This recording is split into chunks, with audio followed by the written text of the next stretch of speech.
Vamos falar sobre mudanças metabólicas na menopausa com a doutora Flávia Fairbanks. Tudo bem. Feliz ano novo, linda, prazer em recebê-la. Fiquei feliz de estar aqui com vocês também. E nós de você ter disponibilidade, porque tá todo mundo meio de férias ainda, né? Ah, sim, mas falar de saúde a gente nunca entra em férias, né? E não pode, né? Não. Por que a menopausa começa antes da gente achar que ela tá começando? Porque a sensação é essa, não é, doutora Flávia? Olha, para cada mulher é de um jeito, né? Mas na verdade, assim, tem muitas mudanças que na verdade não são só da menopausa. O próprio envelhecimento já vem trazendo algumas alterações que às vezes são confundidas com uma menopausa, né? Então você tem que saber direitinho o que é do passar da idade e o que de fato é da menopausa. Até lembrando que a menopausa não vem na mesma idade para todas as mulheres. Então a partir mais ou menos dos 40, 45 anos você já pode começar a perceber algumas alterações que são secundárias a ela. Aqui, vamos começar falando do metabolismo, Vamos lá. doutora?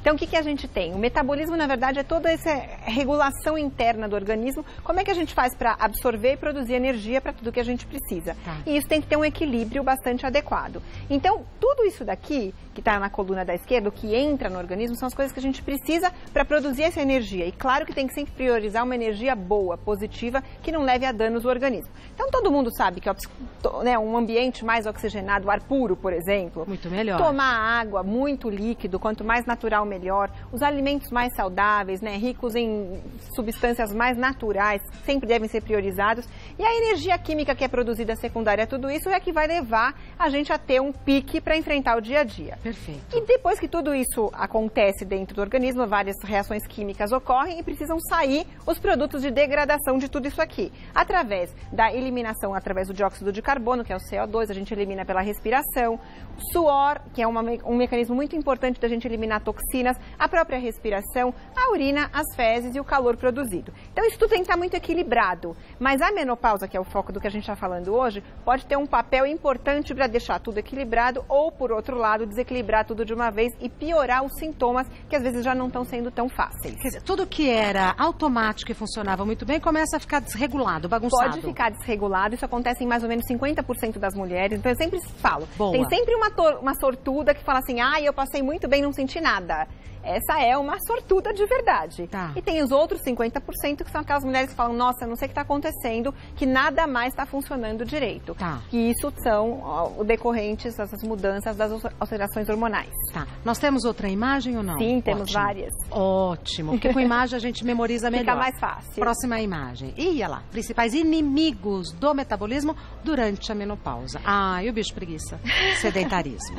Exatamente. Então, o que acontece? A própria menopausa já deixa a mulher numa situação de poupar energia, porque que a natureza entende duas coisas. Primeiro, ela não sabe como é que vai ser o fenômeno da velhice, da senilidade mais tardia. Então é como se ela tivesse que poupar agora, porque daqui a pouco talvez você não tenha mais energia para correr atrás do alimento. Lembre-se que para a natureza nós ainda somos da idade das cavernas. Nós não somos mais, mas o nosso organismo não sabe disso. Ele acha que você vai ter que poupar nessa fase para conseguir passar por uma velhice depois mais adequada. Perfeito. Consequentemente, tudo vai estar conspirando para que você poupe energia, o que na verdade se traduz em poupar gordura, o que leva muitas mulheres à infelicidade.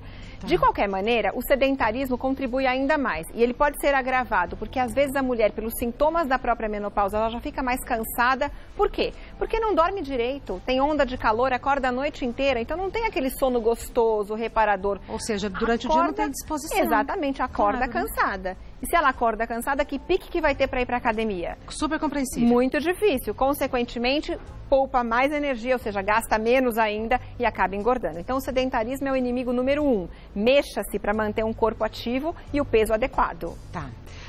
Próximo inimigo. Falta de hidratação, ou seja, água no organismo.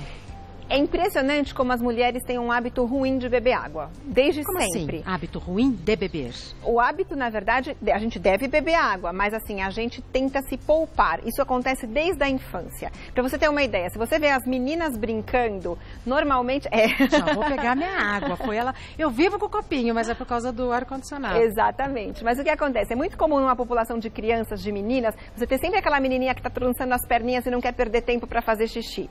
Automaticamente, ela não quer parar a brincadeira, não quer sair no meio da aula, constrange-se em falar que tem que ir ao banheiro e vai podendo criar um hábito ruim de beber pouca água.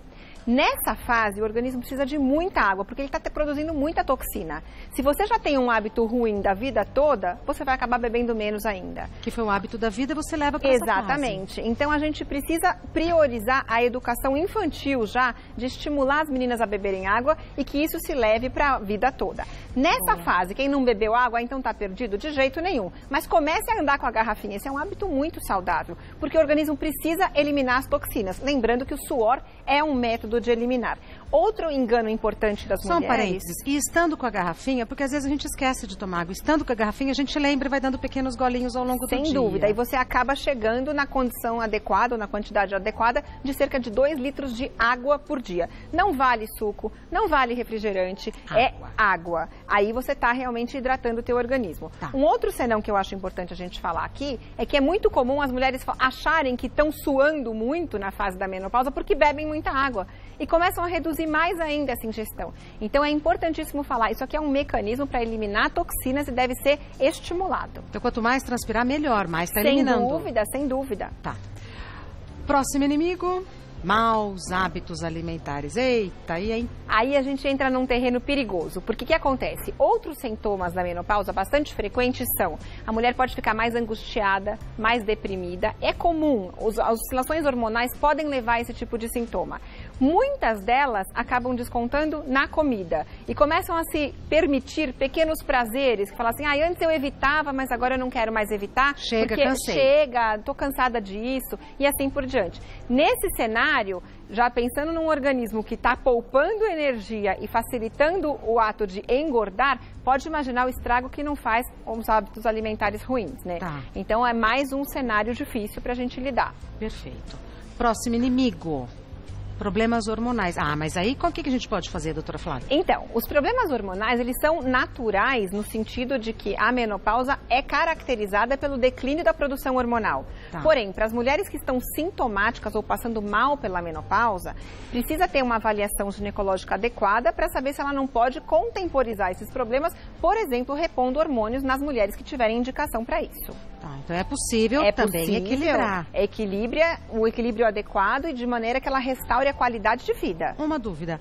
Eu ouço muitas questões sobre reposição hormonal. Sim. E aí, como é que a gente faz? Hoje em dia está bem certo de que reposição hormonal deve ser indicada para as mulheres que têm sintomas importantes na menopausa e que precisam ter um cuidado melhor para restaurar a qualidade de vida. Reposição hormonal não é tratamento para uma série de questões. Perfeito. Próximo inimigo. E o sono inadequado. A gente dorme mal mesmo, né? Dorme. Tem 2 fatores. Piora. Exatamente. Agora são 3 fatores, né? Esse calor que está fazendo agora, então, está ficando de enlouquecer. Mas, principalmente, a própria oscilação hormonal, a queda do estrogênio que a gente tem como um bom regulador de sono, vai favorecer um prejuízo da qualidade do sono. E aí, entra num círculo vicioso, que ela começa a não descansar, picota a noite inteira, acorda, tira o lençol, abana, põe o lençol, liga o ventilador, tira o ventilador e assim por diante. Volta. Fica aquele sono que você não descansa nada, passa o dia inteiro morrendo de sono e aí ela começa a fazer pequenas sonecas em horas inadequadas. É aquela mulher que senta para assistir televisão, espero que não esteja acontecendo agora, e dorme na frente da televisão. Dorme um pouquinho antes do jantar. Então ela faz pequenos intervalos de um sono não reparador. Consequentemente, ela nunca vai estar fazendo aquele sono adequado e profundo que descansa de fato. Quer dizer, é um período sofrido e complicado. E ele precisa ser bem visto, porque eu sempre conto uma história para as pacientes que eu acho importante. Que é o seguinte, a gente passa mais de 1/3 da vida na pós-menopausa. Antigamente, não era isso que acontecia. As mulheres tinham uma expectativa muito pequena de vida. Então, chegava nesse momento, então tá próximo da época de morrer. Graças a Deus, hoje em dia não é mais nada disso. Então, a mulher que está com 50 anos, ela está super ativa. E ela tem mais 20, 30 de produtividade pela frente. Não é justo passar por tudo isso sem tratamento. E não precisa, né? Não precisa. Vamos às perguntas sobre questões da menopausa. A primeira pergunta da Ana Paula. Aplicação de estrógeno creme para amenizar a secura vaginal interfere de alguma forma no metabolismo feminino? Essa pergunta é bastante interessante porque existem várias formas de estrógeno que podem ser aplicadas. As concentrações e as substâncias exatamente não são as mesmas. Existem uns que não são para serem absorvidos, exceto pela mucosa vaginal, e existem outros que são usados como uma forma de reposição hormonal de fato. Então, dependendo do que for colocado, pode sim interferir no metabolismo. Perfeito. Próxima pergunta enviada pela Márcia. Sempre tive tendência a acumular gordurinhas nos quadris e coxas, mas após a menopausa, o culote sumiu. Só que, em compensação, agora estou engordando mais no abdômen. Por que que isso acontece nesta fase? Doutora Flávia Fairbanks. Márcia, você facilitou a minha vida, porque eu precisava falar disso. O que acontece?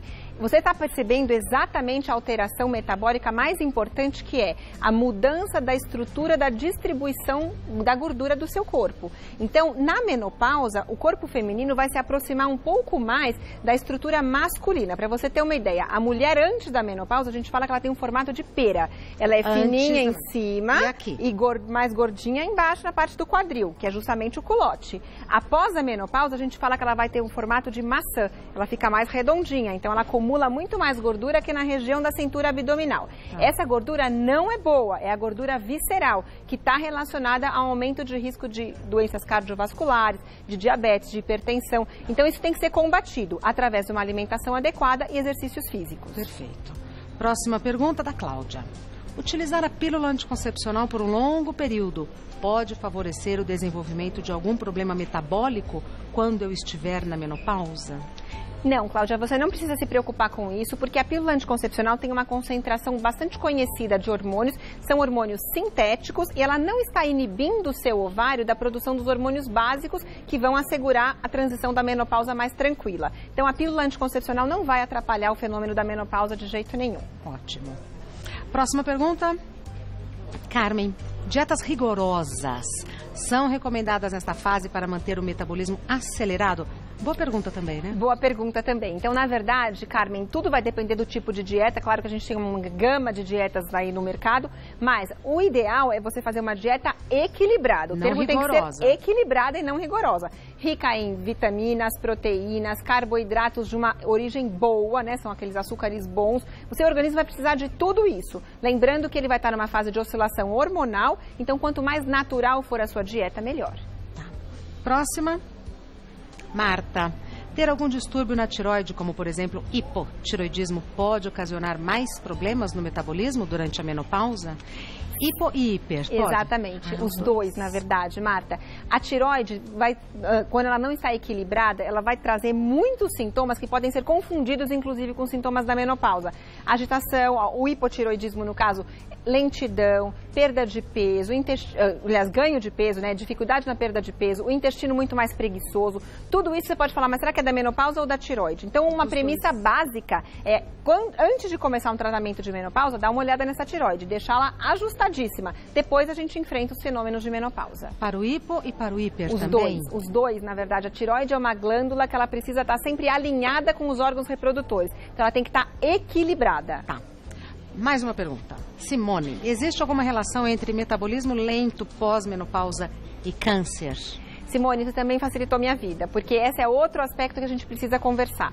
Aquele acúmulo da gordura visceral, ela é uma gordura ruim, como eu falei, e essa gordura está associada a longo prazo ao desenvolvimento de um risco maior dos cânceres hormônio-dependentes, que são câncer de mama, câncer de endométrio, que é aquela pelinha que recobre o útero por dentro, câncer de ovário e alguns tipos de câncer de intestino. Então, não é que você tenha o metabolismo levando ao câncer, o metabolismo leva ao acúmulo de gordura e esse acúmulo de gordura pode favorecer um cenário que pode propiciar o aparecimento de um câncer. Tá. Portanto, combater essa gordura abdominal é muito importante. Tá. Adoro o jeito que você explica. Obrigada. A gente entende tudo, no meio vai outra dúvida, ela explica. Doutora Flávia Fairbanks é médica ginecologista. Telefone da doutora Flávia 11 3885 3937. 11 3885 3937. É o telefone do consultório? Do consultório. Ah, tá bom. Então é o telefone direto dela, 3885 3937. Site femcare.com.br. Fem de feminino e care é care, então é femcare.com.br. O Instagram da doutora Flávia é @clínica_femcare. F-E-M de Maria, femcare. @clínica_femcare. Muito obrigada. Adorei participar. Feliz ano, volte pra muitas você também. vezes. Tomara que a gente consiga conversar bastante tempo esse mês. Vamos, então, vamos tá bom. sobre vários assuntos, todos ligados à nossa condição de mulher. Perfeito. Obrigada, doutora Obrigada Flávia. a você.